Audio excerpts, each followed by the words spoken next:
Hey y'all, this is your K-pop auntie Carly, and I want to try something new. Well, not only I've changed my audio settings. I know some of you are having a hard time with the volume, so I had to Google some stuff and check out. It wasn't an easy, obvious fix, but I figured out how to raise the volume on the recordings. So let me know how the audio quality is on this the experience for y'all. The second thing is I am going to kind of change things up a little bit. I don't know if y'all know how monetization works on YouTube, but basically anything that has a copyright claim on it, all of the ads that are played before, after, or during the video goes to the copyright holder, not to the reactor whatsoever. And I'm not monetized to begin with, but I don't have enough subscribers.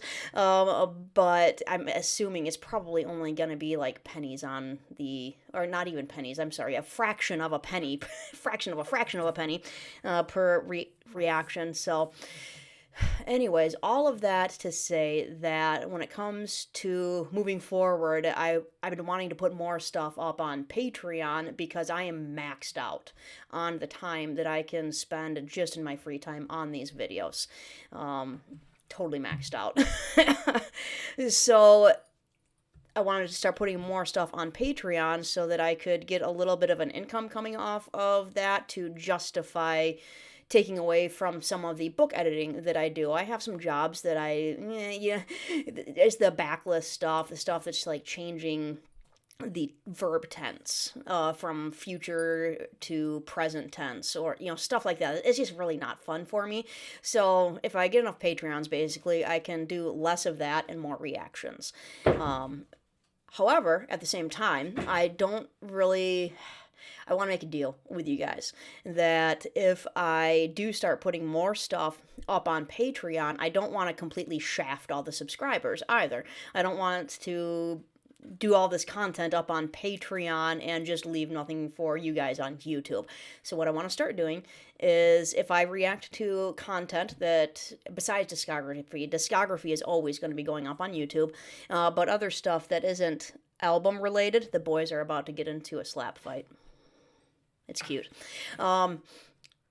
Lost my train of thought. If I react to non-discography content that winds up having a copyright claim on it, some may still stay up on YouTube. But what I'm going to do is basically everything except for like In the Soup and stuff that's going to stay YouTube exclusive. It's going to go up here on YouTube for like my workday. I schedule stuff out at like 8 a.m. to start.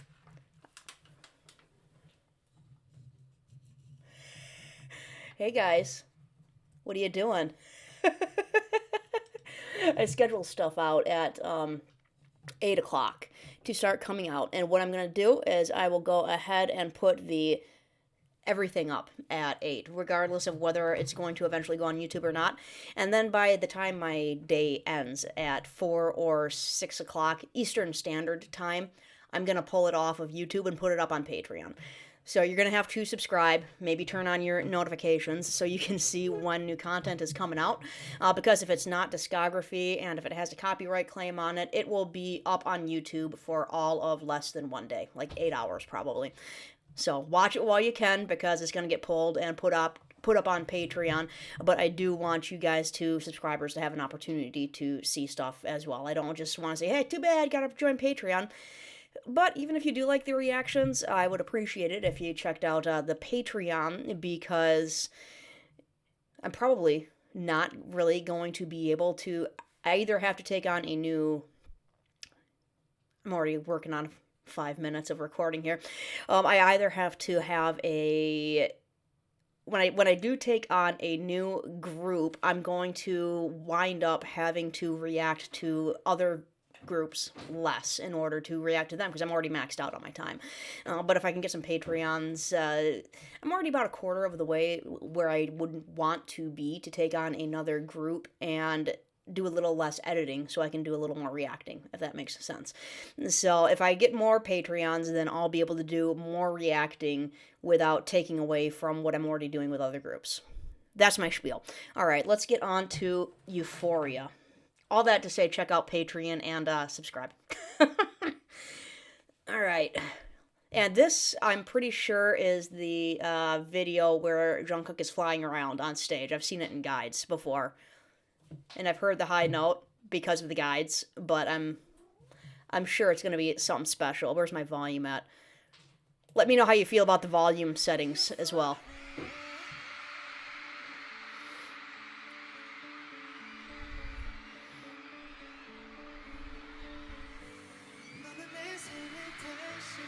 Okay, and I see there's obviously lyrics on here. I'm not going to pay attention to the lyrics first time through, because I need to actually listen, and I can't absorb everything while also trying to read the lyrics.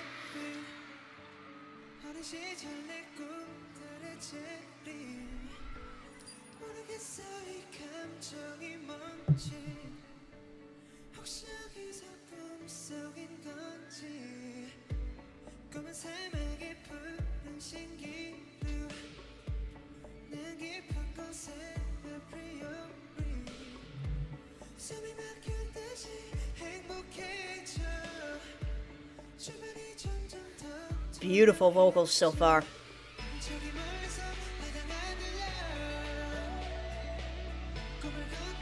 I'm liking the musical accompaniment.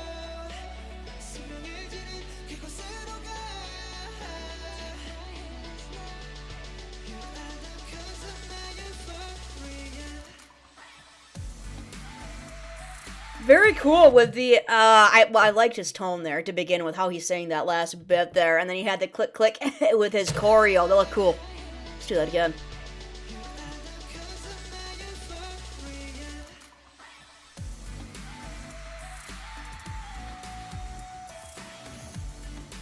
Yeah, I'm digging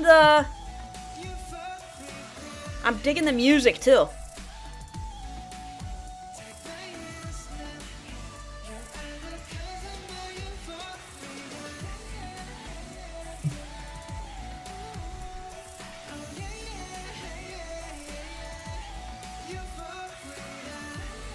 Got a cute smile.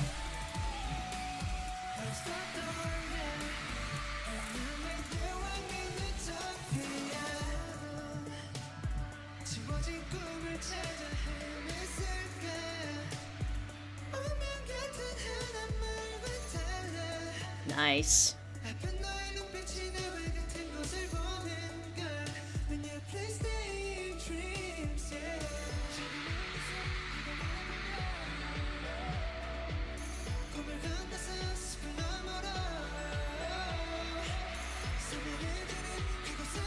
Good thing he's not scared of heights.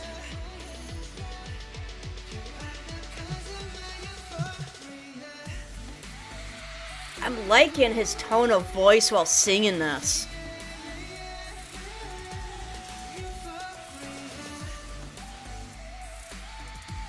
Like, it's really cool when he hits the high notes, but he's using kind of his middle range in here too, and I'm a sucker for middle range.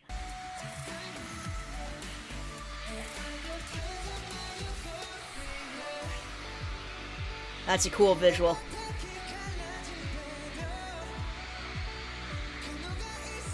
Okay. That had to have been a really cool experience for him. Just look at that. Flying through the air. I could see the wind brushing his hair back. Flying through the air in front of this stadium. Can you even imagine, like, looking out? And that had to be quite the experience.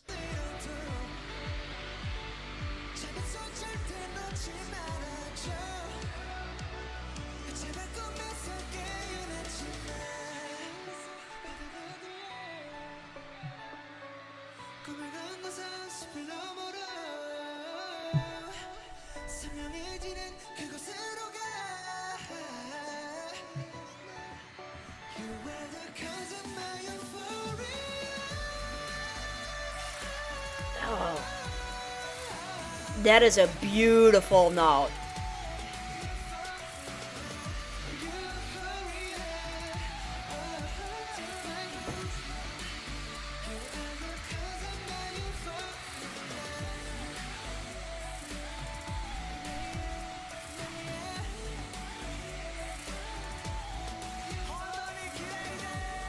Look at that, jeez.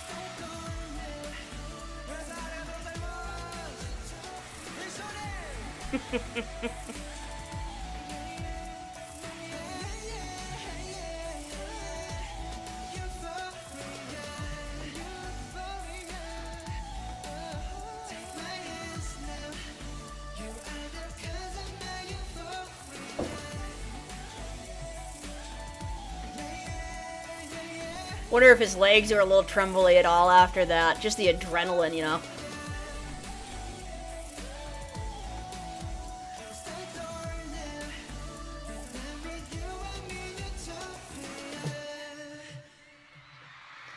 Very cool. I am going to do a lyrics video, even though there is lyrics on here, because I like listening to the studio version without the crowd noise and, you know, the big amphitheater and everything as a distraction. But that high note, judging by both him being on the whatever the heck lift that was, you know, that's obviously been in a lot of clips that I've seen. And it isn't just the fact that he hits a high note, because he's hit higher notes. It's the way that he hits it, like the tone and the way that he carries it out. It just makes it beautiful. But there's a lot of English lyrics in here, so I did get the general gist of the song, but I do want to check out the lyrics as well, because not all of it is in English. I couldn't get it all, and I want to hear it again without the distractions of the crowd and everything. So hang on here. Okay, we have lyrics version. I want to get back into this and turn it down a tad so that I can talk over top of it a bit more easily, at least. You are the sun that rose again in my life. Some videos, that timing is perfect. The second coming of my youthful dreams. I don't know what this feeling is, whether this is all a dream.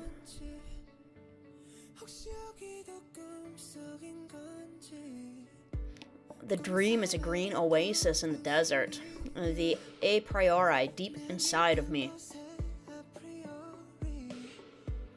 I'm so happy I can't breathe, and my surroundings become more transparent. I hear the faraway ocean across a dream over the horizon.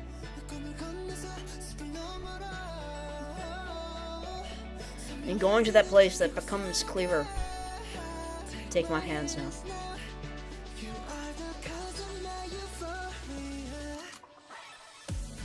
I do like the musical accompaniment with this, the arrangement. This is kind of my style of slower jam.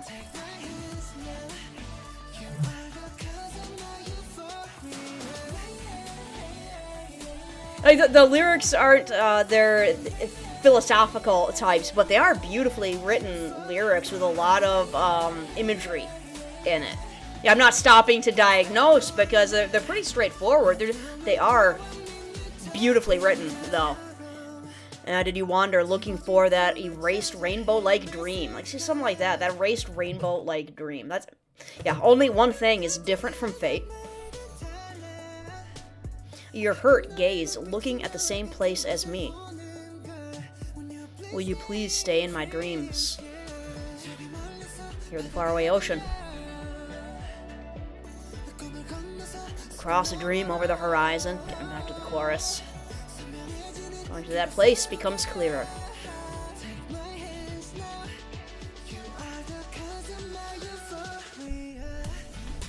Yeah, and this is another one that can be interpreted either as a fan song for the for ARMY, or for the casual listener just tuning in on the radio who doesn't really know BTS.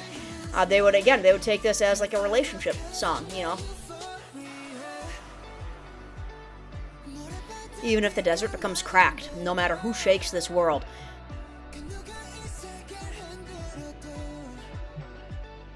But don't let go of the hand you're holding. Don't wake up from this dream.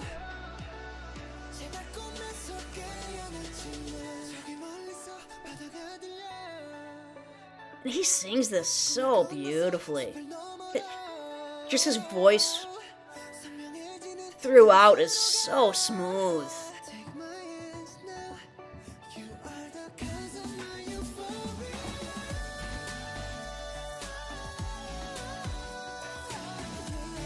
See, like there, like I said, like he's hit higher notes, but the resonance and the full body and the prolonged note that he sings that with is it just makes it gorgeous.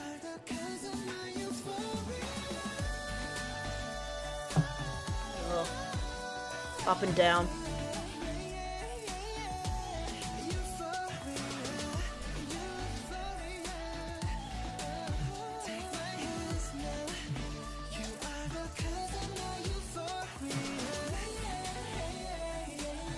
Yeah, this is a gorgeous song, and I like the music that comes along with it.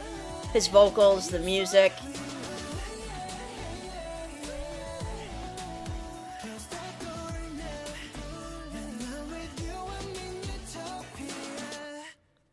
Thank you for translating. That was a good translation, I believe.